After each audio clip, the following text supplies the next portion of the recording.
Sometimes Christians think that they have to agree with everyone in their small group on everything. Okay, my name is Christopher Scott and I serve as a small groups pastor at a local church. And you're watching this video, maybe you're a small group facilitator, maybe you lead a support group, maybe you teach a Sunday school class. And if you're doing one of those roles, it's important that you remind your small group regularly that it's okay for them to disagree on things, right? So remind them it's okay to disagree on things. Part of the growth that people experience in a small group is learning to enjoy fellowship with people that act and believe differently than they do. That's one of the signs of spiritual maturity, is when someone can still love another person that doesn't agree with him or her on all things. So as a facilitator, you need to remind your group and help them to learn to disagree with each other and to love each other regardless of those disagreements. Okay, so in this video, I want to cover a few things. I want to talk to you about what your group can disagree on. What are the things it's okay for them to disagree on? Then what are the things they can't disagree on? What are some core things that they all have to be on the same page and agree on? And then I'm going to give you 4 tips for how to work through disagreement in your small group, how to trap the disagreement in your small group. T-R-A-P, trap the disagreement in your small group. So thanks for watching. Let's go ahead and get started. So what can your group disagree on? What can they disagree on? There are many items that your group can and will disagree on. Here's just a few that I listed. Number 1, politics, okay? It's okay for people to disagree on politics because there's nothing that says in order to be a Christian, you have to be a Republican, Democrat, Libertarian, whatever that might be, right? There's nothing that says to be a Christian, you have to belong to a particular political party. There we go. Three P's, okay? Additionally, dietary things. They're going to disagree on diet. You're going to have vegans, vegetarians, keto, paleo, all meat, no meat, that's okay. Let them disagree on that. That's not important. Another thing they're going to disagree on are specific interpretations of Bible passages that are secondary, okay? And I'll talk about primary doctrinal issues and then secondary doctrinal issues and how it's okay for them to disagree on those more secondary interpretive issues, but they need to agree on the primary ones, okay? And additionally, there's going to be situational circumstances that people are going through in life and decisions that need to be made. They're going to disagree on what to do in those scenarios, and that's okay. So those are some things that your group can disagree on. Things like politics, diets, interpretations of passages, and situational circumstances that are going on. But what are some things that they need to agree on, right? What are some things that you got to get everybody on the same page on and everybody to agree on? Those things are pretty much 2 basic things I think everybody needs to agree on in a small group, because if they disagree, it's going to cause a lot of issues and a lot of recurring problems in the group long term, okay? So 1 are primary doctrinal elements. Primary doctrinal elements is what everybody in the group needs to agree on. And what do I mean by a primary doctrinal element? I mean whatever is on your church's doctrinal statement or statement of faith. So at our church, the church I serve at, Rocky Hill Community Church, we have a statement of faith. It's 1.5 pages, really simple, really straightforward. This is something we want everybody to disagree on. And if you can't agree on these things, then you probably shouldn't be in one of our small groups, okay? This is the whole Bible summarized on 1.5 pages, okay? It's pretty succinct, it's pretty basic. This is something all Christians should be able to agree on, okay? Another area that everybody in your small group needs to agree on are some specific moral matters related to the Bible and the main teachings of the Bible, right? So some of those moral matters are being pro-life, meaning that life begins at conception and abortions are wrong and immoral, okay? That's an agreement everybody needs to have. Number 1 is that we should be believing that a man should have 1 wife. A man shouldn't have multiple wives, okay?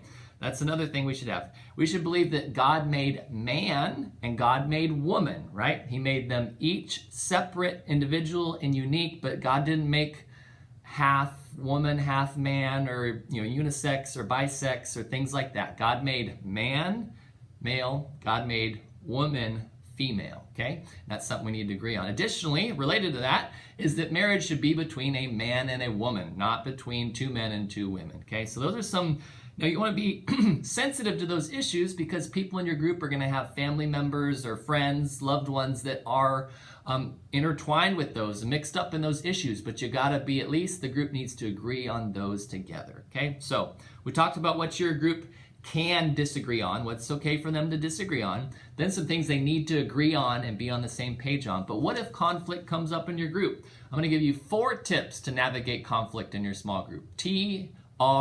You want to trap that disagreement in your small group. Don't avoid it. Don't move on. Don't ignore it. Don't laugh about it. You're going to trap that disagreement in your small group and work through it, okay? So the T is for tell everyone that it's okay to disagree. When 2 people in the group start to disagree with each other, everybody else in the group starts to get a little nervous and back up, and there's a little tension there. First thing you do is just tell everybody, it's okay for us to disagree. It's fine for us to be unique and different. How boring would life be if we all agreed on everything, okay? Even in Acts 15:39, Paul and Barnabas, they had a sharp disagreement and they parted ways, okay? So it's okay to disagree. That's the T. Tell everyone that it's okay to disagree. R is for read your church's statement of faith or doctrinal statement that I already talked about, okay?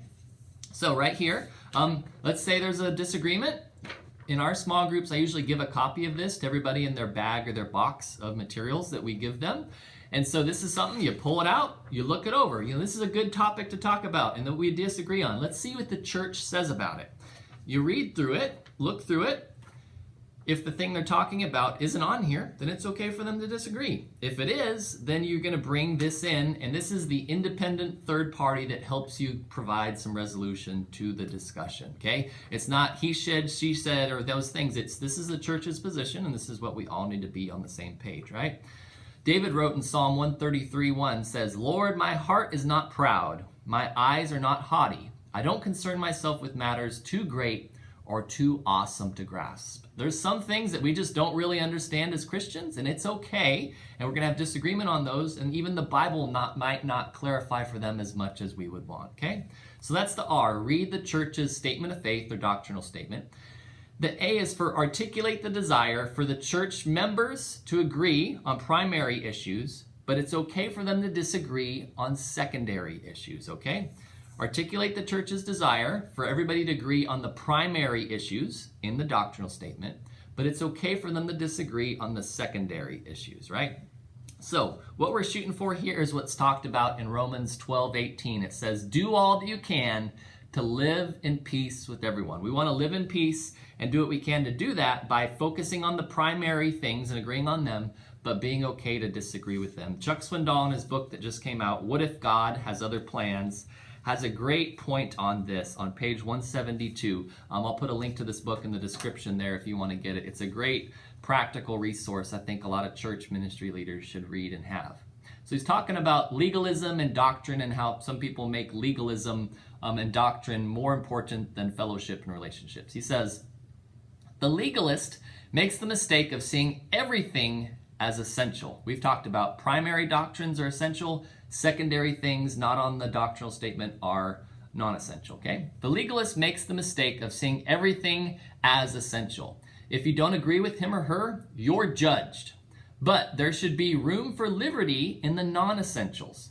That's grace. You may prefer tattoos, I may not. You're free to serve and worship in the church I serve if you have tattoos, because that's a non-essential.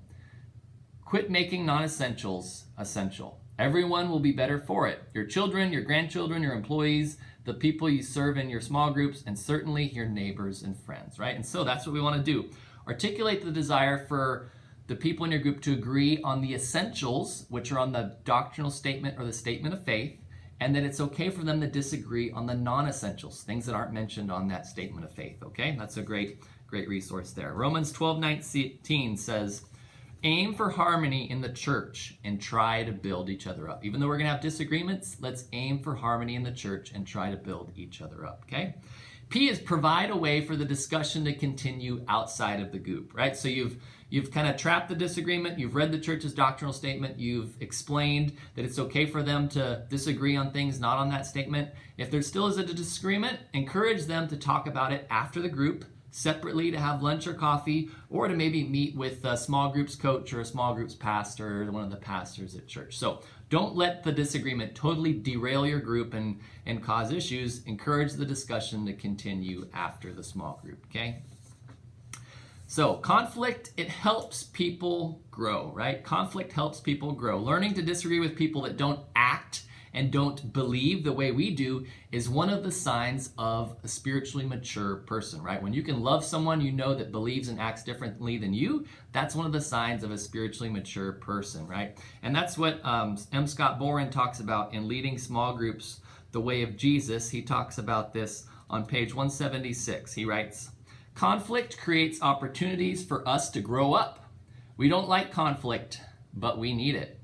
The goal is to provide safe places for people to press through the tension so that they overcome the fight or flight impulse, achieve resolution, and enter a new comfort zone." For you as a small group facilitator, you get to serve that role of helping people see disagreements, but learn to grow in that and to love each other and expand their comfort zone because of it. So next time conflict comes up in your group, trap it. Tell everyone it's okay to disagree. Read your church's statement of faith or doctrinal statement. Articulate the desire for the church members to agree on the primary things, but it's okay for them to disagree on secondary, non-essential things. And then P, provide a way for that disagreement to continue going on and discussing outside of the group. Thanks for watching. My name is Christopher Scott. A little longer video than normal, but this is a really important topic that I think we need to settle for our churches and our small groups. So if you found this video helpful, you can subscribe up there and get updates on future videos. If you want other small group facilitator tips, I got about 40 videos in a playlist up there.